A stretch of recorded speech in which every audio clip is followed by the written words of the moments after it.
اللہ رب العزت نے قرآن مجید میں ارشاد فرمایا وَيَذْكُرُ اسْمَ اللَّهِ فِي أَيَّامٍ مَّعْلُومَاتٍ، اور مقررہ دنوں میں اللہ کا نام ذکر کریں،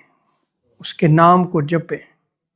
اگرچہ اس کی تفسیر میں مفسرین کا اختلاف ہے، لیکن امام ابو حنیفہ علیہ رحمہ آپ رحمۃ اللہ تعالی علیہ اس کی تفسیر میں فرماتے ہیں کہ ایام معلومات سے مراد ذی الحجہ کے 10 دن ہیں، اور حضرت عبداللہ ابن عمر رضی اللہ تعالی عنہما اور حضرت ابو ہریرہ رضی اللہ تعالی عنہ ان کا ان ایام میں یہ معمول ہوا کرتا تھا، جیسا کہ بخاری شریف میں نقل کیا گیا ہے،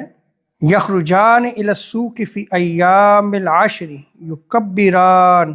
کہ ذی الحجہ کے 10 دنوں میں وہ بازار کی طرف نکلتے اور وہ دونوں تکبیر پڑھتے تھے، وَيُكَبِّرُ النَّاسُ بِتَكْبِيرِهِمَا، اور ان کی تکبیر کے ساتھ لوگ بھی بلند آواز سے تکبیر کہنا شروع کر دیتے۔ تو صحابہ کا معمول دیکھیں کہ ان 10 دنوں میں وہ اونچی آواز میں تکبیر کہا کرتے تھے، حتیٰ کہ بازاروں میں بھی تکبیر کہا کرتے۔